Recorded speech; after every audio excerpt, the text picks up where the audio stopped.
Hey, you guys, we're doing another movie retrospective, and we're talking about another Vincent Price classic. In fact, Vincent Price has said on numerous occasions that this was actually probably his favorite role that he ever did in all of the movies that he was in. And he was in like 100 and something movies, like just a ridiculous amount. Yeah, it's strange. This isn't his best movie, in my opinion. You know what though? This one is a lot of fun, actually. I kind of feel like it's a lot of fun. It's kind of like a remake of that. What was that, Dr. Phoebes?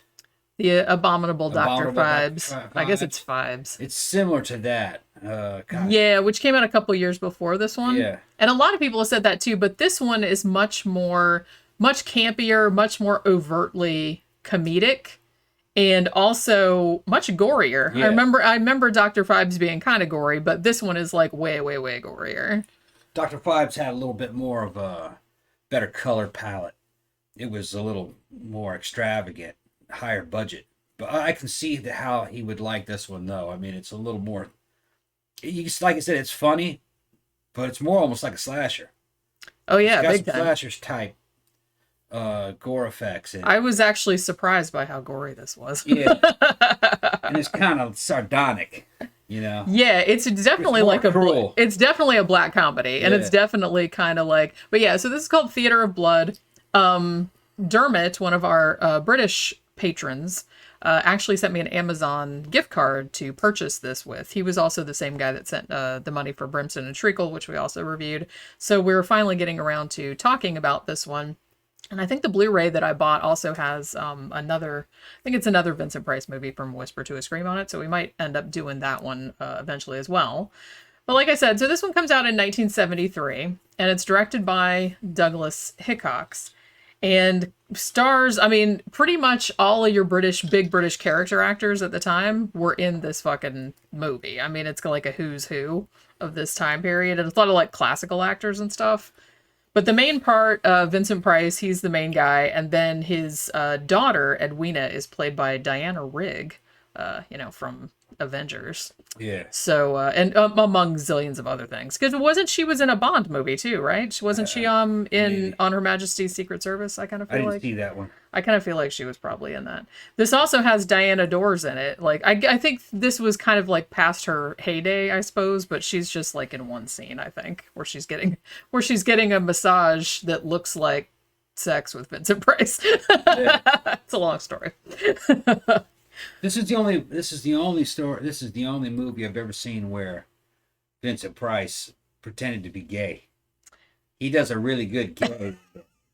He shows it's like a disguise he puts on. Yeah, one of many.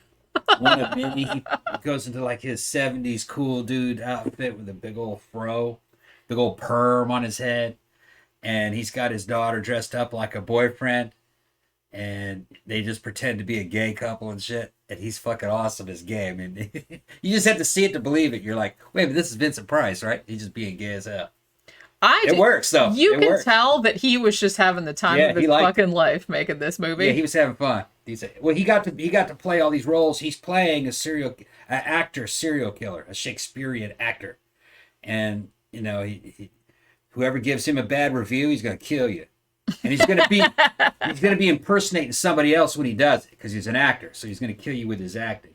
And during one murder, he dresses up as a gay dude from a gay couple. But you could tell he's having fun with the whole movie.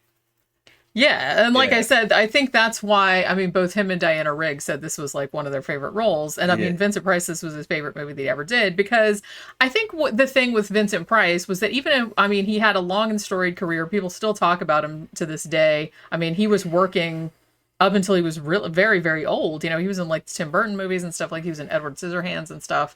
But I do kind of feel like that, I think that he got a little bit typecast as being in all these kind of like B horror movies. Yeah. Which I don't think he minded it all that much, but he's always the same in all of them. I think that he kind of wanted to maybe be like more of like a Shakespearean actor. Yeah. And so maybe that's why this was so fun for him, because he got to play like all these different, he got to do like all these like flowery soliloquies, and he got to just totally fucking chew the scenery and ham it up. I think like one of the lines that I laughed at the most in this was like he was reading, because before he'd kill each of the critics, he would read the bad review that they had given to him, and one of the reviews like compared him to like a ham sandwich, which I thought was like which made me laugh really hard. Well, because it was like it was a lot funnier than that, because it was like this big complicated like setup, like because he was between two good actresses and then he was in the middle, and so it was like a ham sandwich, you know what I mean?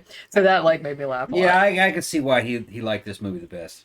I mean big time. He got to play probably about 30 different roles. And he got to do all the costumes, and like I said, he got to do all the famous, shit from all the Shakespeare plays, and he got to kill people in horrible, like increasingly gruesome ways. Which, like I said, what's not to love about that? Not much. He gets to play a cop and kills a dude with some bombs. he gets to play a fucking celebrity chef and makes a dude eat his own dogs and then kill him with his own dogs, cooked dogs. He fucking dresses up as a gay dude, kills it was a woman. It was a dude, wasn't it? No, it was a woman. It was a woman. Yeah. How did he kill her? I forgot. He electrocuted her in the hairdresser, the dryer thing. That's right. Yeah, the hairdresser thing. There was a guy with him. There was a guy with her though. He was a cop. Yeah. He's flirting with the cop. He's a big boy. And it's just fucking funny, see Vincent Price chatting with an afro and massive smoked sunglasses. Yeah, in his leisure suit and shit. It was a shirt that had like a bunch of naked Greek dudes on it. That's right. Because I saw the photo and I was looking for the stills earlier. I'm like, oh my god, that shirt's fantastic. Funny. He was just having the fucking, like I said, you can tell he was having the time of his life. Yeah. So, like I said, now a lot of people said, this is like a gorier, campier version of the Abominable Dr. Phibes. Now, I watched like a lot of different horror reviews of this. Some people like Dr. Phibes better. Some people like this one better. I don't know. It's like I kind of feel like I can see the arguments on both sides, because Dr. Phibes had much more of that like visual, brightly colored like these visuals. This one was kind of shot at real locations around London, most of which are not there anymore, obviously. Like the theater where they shot it, that was a real theater, and then it was torn down shortly after, and now there's houses there or whatever. But so this is much more like a time capsule of London in that time period, because they shot it all at real places. Nothing was a set as far as I know. So that's kind of different from Dr. Phibes. But like I said, it's very much like the same kind of story. Because Dr. Phibes, that was like, what was it? The Plagues of Egypt, right? That was what the theme was. Yeah, that's right. Whereas this one, he's killing people, like having to do with like how characters got murdered in Shakespeare plays. Yeah. And I feel like, the movie Seven, the David Fincher movie, I feel like this kind of like maybe was a big influence for that. I know it's like a weird thing to say, because the movies are completely different. Because like I said, this is very much a comedy. It's a horror comedy. It's gross, it's gruesome, but it's very, very much played for comedy. This is like a prototype of like, Evil Dead and stuff. You know what I mean? Where you're mixing humor and horror together. You know what I mean? It's that kind of tone. Yeah. Evil Dead series. Yeah, and I think that's what it's not as zany as that exactly. But kinda, in a different way. But it's zany but understated zany. Yeah. So pretty much, so what the story behind this is Vincent Price plays a dude with the very regal, fantastic name of Edward Kendall Sheridan Lionheart. Yeah. And I know, I love it. And I love that his daughter's played by Rigg, and his daughter's name is Edwina. Like, he loved himself so much that he had to name her after himself. You know what I mean? I thought that was really funny. So it is funny now that you're talking more about it. I had to see it again. Yeah, I mean, it's like there's like some really funny shit in this. Visually, I'm going to give it to Dr. Phibes, but maybe you're right. This one might have been funnier. I think this was funnier than Dr. Phibes. But it was trying to be funnier. Yeah, it wasn't as visual, not as cinematic, It wasn't it wasn't as theatrical in that sense, you know what I mean? But the acting and the story and the weird shit that happens, it's a lot more detailed. Yeah. Yeah. Yeah, it definitely is. It's a lot more detailed. It feels newer. Phibes was kind of like, it had a lot of 60s in it. Early 60s kind of. Yeah, and this one, like I said, probably because most of it was shot on location, was much more like a, like London in the 70s type of movie. So he's this actor, and he's a Shakespearean actor. Now, it's sort of left to your imagination whether he's actually a bad actor and all the critics are just being dickheads to him because that's all he'll do is Shakespeare. Or if he's actually just really like a shitty actor and the critics are completely correct in their assessments. But that's neither here nor there. So what ends up happening is that he doesn't get this award from the Critics Guild or Circle or whatever it is that he thinks he deserves, and they give it to this other young guy, and he gets really pissed off about it. So this doesn't happen in the beginning of the movie. You don't find this out until later because there's like a flashback scene, like after pretty much all the other critics are dead, and like just the one remaining is kind of telling the cops what happened. So he's like, basically, Vincent Price, or Lionheart rather, like shows up at our meeting that we had, like our self-congratulatory circle jerk. We were talking about how cool we were for giving that award to somebody. And he shows up and he says, I should get that. And he tries to take it, and they kind of get all over his case about it. And he gives the to be or not to be speech from Hamlet and jumps off the balcony. Now, what ends up happening, like, so everybody thinks he's dead, much like in Abominable Dr. Fives, where everybody thinks he's dead and he's killing people, and then they find out later that he lived. And that's kind of what happened here. I thought the first time, because this is the first time I've actually seen this movie, so when we were watching it, I thought that he had done that on purpose, like he staged a suicide, because the daughter was there and she was screaming her head off, and I was like, oh, she's in on it and shit. So I thought that he staged it so he could come back and kill them deliberately. But as it turns out, he was actually trying to commit suicide. It just so happened that he landed in the Thames and he lived, and he got saved by a bunch of hobos. And then the hobos become like bum army. And the bum army. Yeah. And he basically uses them as like his henchmen. I guess he just keeps them in booze, and they're just like, whatever, man. Like, they don't care. I think they were like maybe a bunch of actors too, or they were like a down on their luck actors, because I guess they were all like squatting in that theater. Yeah. Right? So that's what ends up happening is that, so the first critic, he's kind of called by a policeman, quote unquote, to go to this building that he owns, or he's the head of the whatever. And they're like, yeah, there's all these bums that are squatting in there, and you need to come in there and get them out. And then so he comes there, and it turns out that these are, you know, Vincent Price's bum army, and they all beat him to death, much like in A Clockwork Orange. You know what I mean? And then Vincent Price like comes up to him, and he's like dressed like a cop. So that's how that whole situation went. But every single murder that's in this has you know, a counterpart like from a Shakespeare play, and he's doing them in the order that he did like his final season, you know, acting season. Like, so he's doing them in order of like all these all the Shakespeare plays that he did, right? So the first one, so like the murder from the homeless people, that was kind of based off, you know, Caesar getting murdered from Julius Caesar. Then there's a second guy. This was probably like one of the most gruesome ones, Hector Snipe. And this was from Troilus and Cressida, I think. So he gets stabbed with a spear, and then when everybody's at the funeral of the first dude, I guess Vincent Price had tied this dude to a horse's tail, and the horse was like dragging the body behind, like at the cemetery. You know what I mean? So that happened in Troilus and Cressida. So that was the second one. And then the third one, which I think was maybe my favorite, was one of this old guy. And they get him and his wife, they get back to the apartment, and then there's like this massive trunk in there, and they're just like, where the fuck did this come from? It's like, I don't know, it got delivered, let's deal with it tomorrow, I don't know what the fuck it is. So they both go to bed, and it turns out, it will shock no one, that Vincent Price is in the trunk, and he comes out, him and his daughter, who is helping him, even though for the first half of the movie she's dressed up like in this ridiculous Paul Williams from Phantom of the Paradise, except with curly hair kind of vibe look. Like she's dressed up like a hippie dude, but it's pretty clearly her. You know what I'm saying? Yeah, not really a hippie. It was 70 something, more kind of like one of the members of Nazareth or some shit like that. Yeah, that's kind of what who was like. Yeah, like a vest with fur trim on it and bell bottoms and a big curly fro, a big stupid ridiculous like porn stash. You're right, yeah. That type of thing. Yeah. So he would have been kind of like a rocker of that time. I guess so. Yeah. I was trying to think of like who the equivalent from Nazareth or something from Molly Hatchet or some shit like that. But yeah, so that one, so they both pop out of this giant trunk. And they have all of this, these drugs like in a syringe. And the dude, like the critic, is sleeping in bed next to his wife.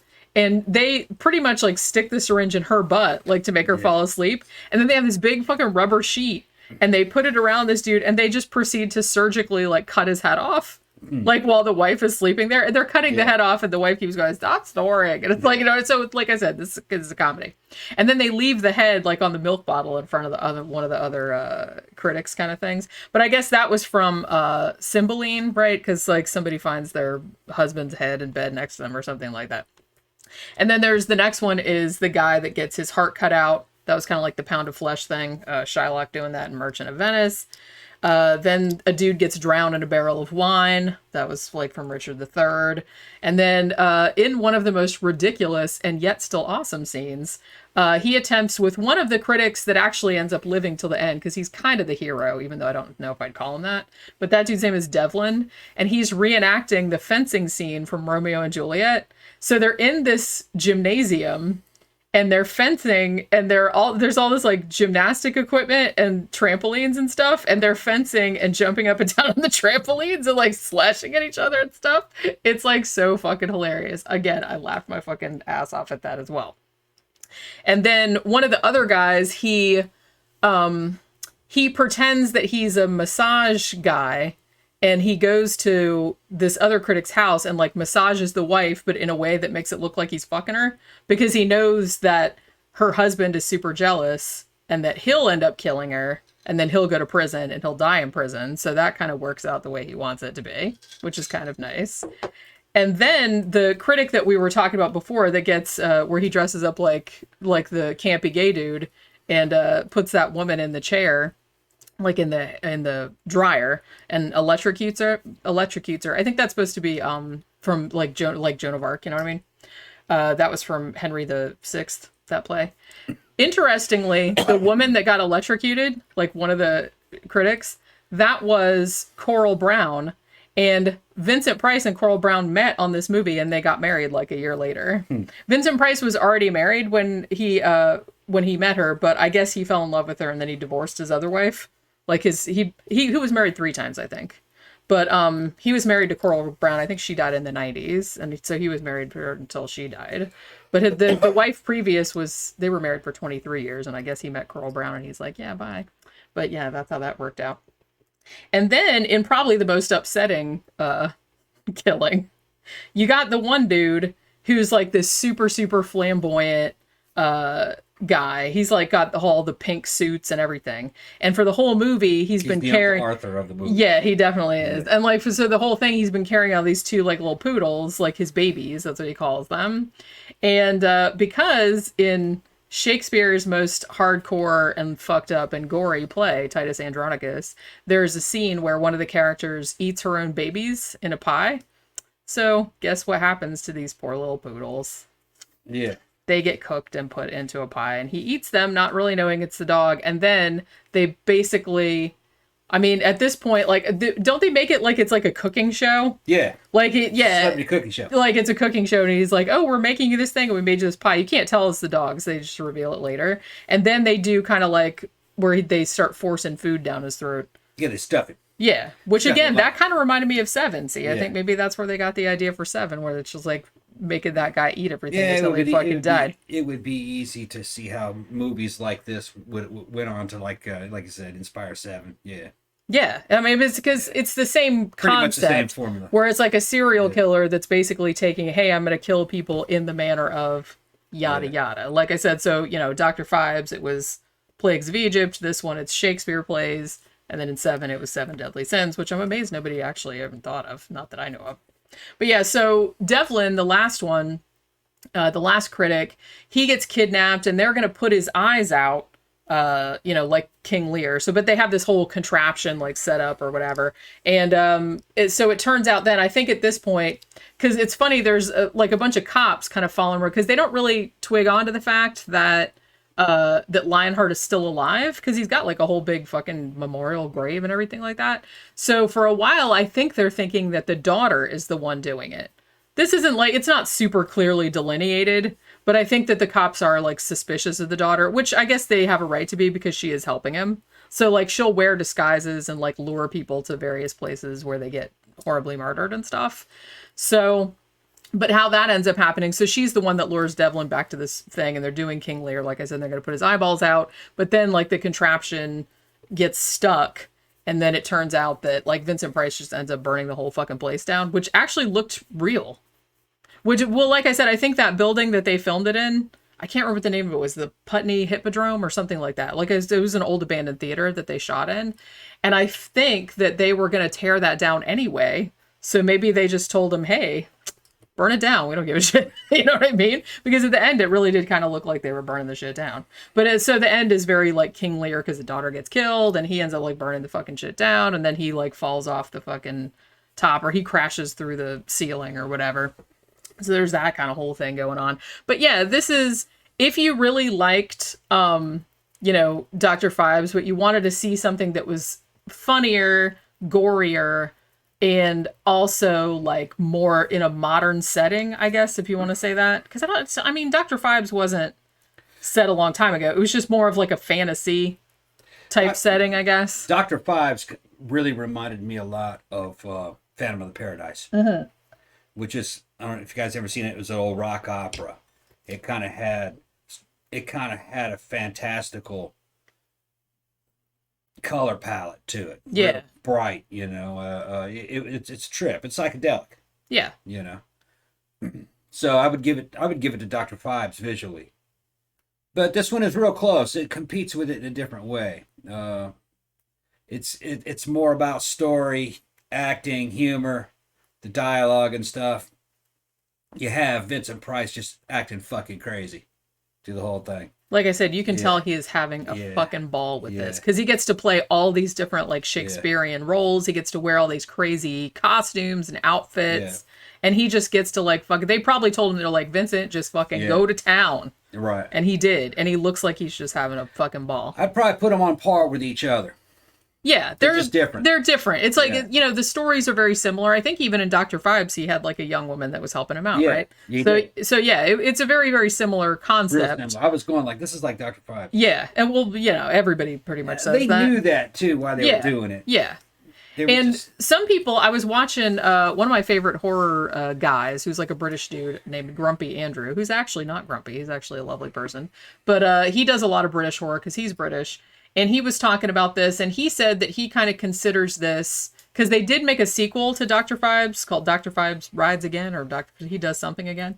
Dr. Phibes Does Something Again. That's what it's called. Yeah, that's what it's called. That's what it's called. But he said he considered this like the third Dr. Phibes movie. He's like, I kind of feel like this is in the same universe. Right. You know, even though, because like I said, it's the same concept, but they're just coming at it from a slightly different angle. And like I said, it's much more overtly comedic and campy. And they basically were just like, you know, just go crazy with it. And they just went crazy with the gore. I was actually shocked at, I mean, it, you know, it's not like fucking, you know, a fucking torture porn. It's not like Hostel or anything like that. But for 1973 and for a Vincent Price movie, it was much gorier than I was expecting. It was much more violent than I was expecting. This shit would have been unacceptable in 73. You would think, I mean, it's like pretty over the top. He just got away with it because it was funny. Yeah. Yeah, because it was so over the top. Yeah. It was just like, I mean, you know, shit. He's like, at one point, Vincent Price like pulls this dude's heart out, and he's like sitting there holding the heart. It's like steaming and stuff like that. It's like fucking crazy. I think just Vincent Price alone helped them get away with that shit. Yeah, because I mean, he was well respected. He classes up the joint. Yeah. He classes up pretty much any movie he's in. Yeah. So they were just like, it's Vincent Price. You know? Vincent Price, he can do it. We'll let it slide. He can do whatever he wants to. Right. And like I said, because it was so obviously funny, you know, I think that it's like, although it is kind of like weird tonally, I guess, because some of the violence is like, especially like when that guy got dragged in like on the horse's tail, I was like, holy shit, I didn't think they'd go that far. But you know what I mean? It's that kind of thing. But it's still like, that wasn't funny. That was like pretty gory, but yeah. I'm sure it was cutting edge in 73. It probably was. I'm sure it was. But yeah, I mean, seriously, if you're... I was watching this one channel, too, that he was doing all of Vincent Price's horror movies. Like, I guess he just did all of them, like, subsequently, like, in order. And he was saying that this was actually probably his favorite one. Which I don't think I'd say that. I think probably Mask of the Red Death is my favorite one. Although, I don't know, man. There's so many. Like, House of Usher and all the Poe ones are great. All the fucking... Pretty much everything he was in is fucking great. But... this is a real good one. And like I said, some of the gags in this just made me fucking laugh out loud. And for no other reason than to be able to see Vincent Price dressed up as like the campiest, gayest gay that you've ever seen, like with a fucking afro. That's what I was thinking. That for 73, even though 73 was a lot more permissive than people think it is, especially young people that don't realize how fucking wild the 70s were. Still, that was pushing it for Vincent Price, because Vincent Price had been around for a long time. And people might have assumed that Vincent Price might have been stuffy about shit like that. No. Not at all. No. Fucking. He'd been in show business a long time. He knew all the gays. You know what I mean? They didn't bother him. He went up there and be gay as he could be. Those characters. And he wasn't, there was other gay cast members. He wasn't, being insulting or anything. He was just... he was camping it up. Laying it on thick. Yeah, he was just laying it on thick. He was butch. It was good, yeah. Who's this hunk of man you brought with you? Yeah, that's right. He's making a move on the cop. Fucking blowing this and that and shit. Fucking funny. I didn't notice that the shirt was fucking Greco dudes. It was something like that. It was like naked dudes. Or dudes in loincloths or something like that. I have a picture of it. There was a naked dude on the back, and then there was a naked dude here, like on the breastplate, and maybe one on the other side too. I can't really remember. Yeah. It was white, but it had like all this kind of artwork on it. I just got the feeling that it was like Greco-Roman. Yeah. But yeah, it's super, super fun. I think it's on Amazon Prime. I think you can rent it for $2.99 or $3.99, something like that. Like I said, we got the Blu-ray, so thank you, Dermot, for sending me the Amazon gift card that I used to order this with, because he recommended that we do this movie, so finally we're getting around to it. So thanks again, Dermot. But yeah, if you dig Vincent Price and want to see something funny and gory that's kind of like Dr. Phibes but a little bit different, then definitely check this one out, because it's pretty fucking awesome, and it's super fun and super entertaining. So we will see you guys on the next one. Bye.